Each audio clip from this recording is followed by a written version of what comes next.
Hello everyone, welcome back to another video. और इस video में हम बात करने वाले हैं DSSB स्टेनो का स्किल टेस्ट, जो कि आज था 25 जून को। शिफ्ट 1 का स्किल टेस्ट हो चुका है। और स्किल टेस्ट कैसा हुआ, किस तरीके का मैटर आया था, कीबोर्ड कैसे थे, लैब्स कैसी थी, उन सारे डाउट्स को हम इस वीडियो में कवर करने वाले हैं। So without wasting any single moment इस वीडियो को स्टार्ट करते हैं।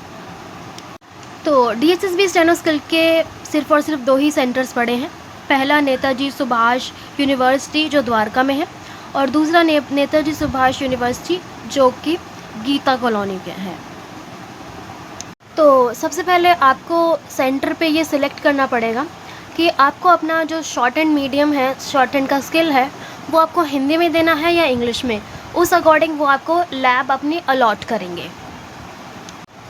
तो at the time of exam centre आप खुद ये चूज़ करेंगे कि आपको हिंदी में शॉर्ट एंड देना है या फिर इंग्लिश में देना है।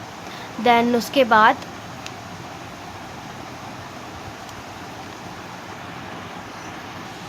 इंग्लिश वाले जितने भी बच्चे होंगे उनको अलग लैब के अंदर उनका स्किल टेस्ट होगा, और हिंदी वाले जितने बच्चे हैं उनका अलग से स्किल टेस्ट हुआ था हिंदी वालों का।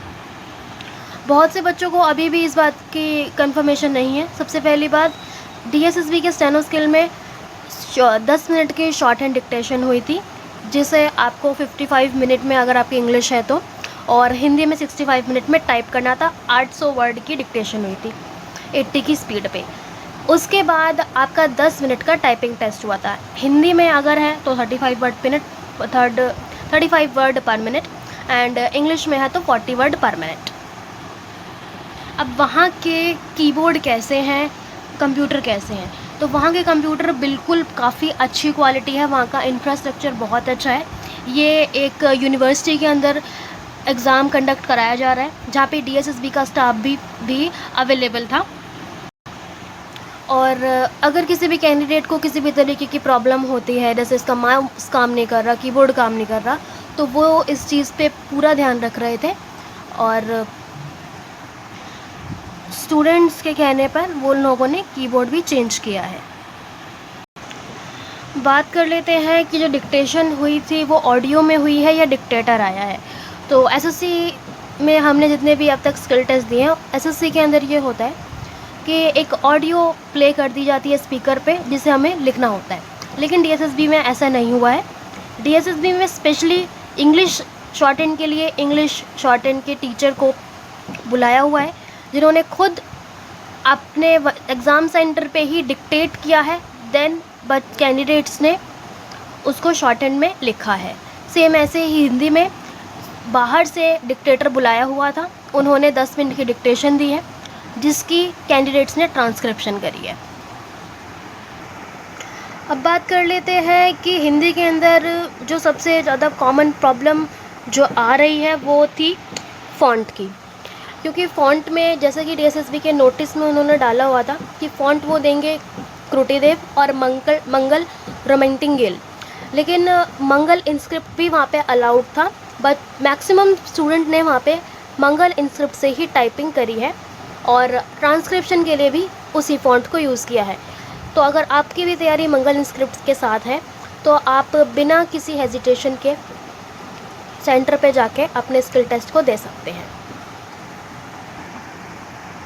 अब बात करते हैं कि मैटर कहाँ से आ रहा है। बहुत से बच्चे रामधारी खंड 1 और रामधारी खंड 2, इवन अनंत पत्रिका तक भी करके आए थे। तो मैटर जो आ रहा है ना, वो रामधारी खंड 1 से है ना 2 से, वो जस्ट अब पता नहीं कहाँ से ही आ रहा है।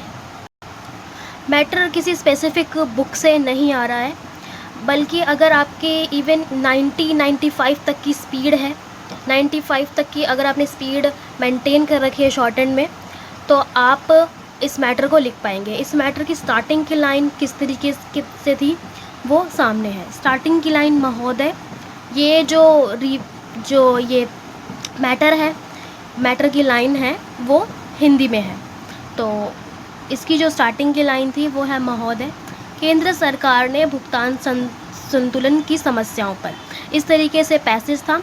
पैसेज जो था वो विदेशी मुद्रा और सोने के ऊपर था। और ये 800 वर्ड्स का पैसेज था। ट्रांसक्रिप्शन करने के लिए जो टाइम दिया गया वो 65 मिनट्स थे। इवन अगर आपकी PWD कैंडिडेट जो है वो भी सेंटर पे एग्ज़ाम देने आए हुए थे तो उन्हें ट्रांसक्रिप्शन के लिए 25 मिनट एक्स्ट्रा मिले थे। बात करते हैं अब टाइपिंग की।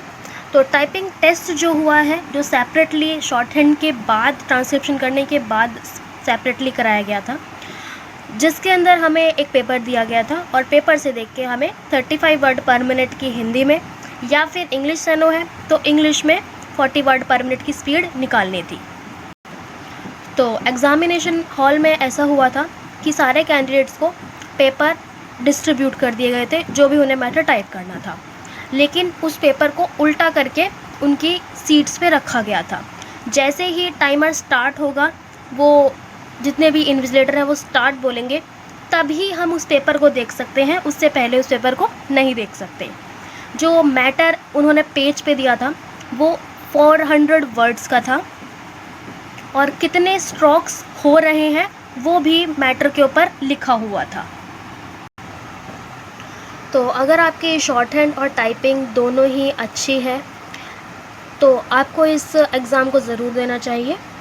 इवन अगर थोड़ी वीक भी है तो अगर आप अटेंड भी करते हैं तो आपको एक एक्सपीरियंस मिलेगा। एग्ज़ाम सेंटर पे ऐसे कैंडिडेट्स भी आए हुए थे जो SSC जो LDC की तैयारी कर रहे हैं, लेकिन वो शॉर्ट हैंड का एग्ज़ाम देने भी आए हुए थे। क्यों?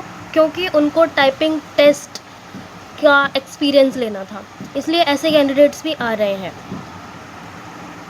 ओवरऑल अगर बात करी जाए डिक्टेशन की, तो डिक्टेशन बहुत ज़्यादा आसान भी नहीं बोल सकते, लेकिन ऑन एन एवरेज डिक्टेशन ठीक आई थी। इतनी ज़्यादा स्पीड भी नहीं थी। हाँ, फ्लक्चुएशंस हो रही हैं, कहीं पे वो 85 तक पे भी चले जाएंगे और कहीं पे वो 75 तक पे भी रहेंगे। तो फ्लक्चुएशंस के लिए रेडी रहिए, क्योंकि फ्लक्चुएशंस होना शॉर्ट हैंड डिक्टेशन के अंदर इन्होंने बनाए रखा है।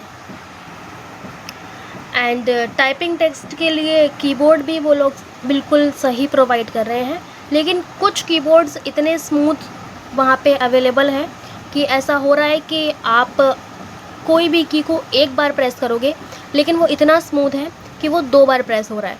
तो अपना एग्ज़ाम स्टार्ट करने से पहले अगर आपका भी कीबोर्ड ऐसा है तो आप उसे चेंज वगैरह करा सकते हैं, जिसे वो लोग चेंज भी कर रहे हैं। एग्ज़ाम स्टार्ट करने से पहले इस चीज़ को आप देख लेना, क्योंकि जब 10 मिनट का टाइम स्टार्ट होता है तो वो कब इतनी जल्दी गुज़र जाता है कि कुछ पता नहीं लगता। सो ये ऑनेस्ट एग्ज़ाम रिव्यू पसंद आया हो तो वीडियो को लाइक करना मत भूलना, और अगर आपका भी पेपर है तो all the very best for your exam. Video कैसी लगी कमेंट सेशन में बताना ना भूलें। Thanks for watching this video. Bye bye.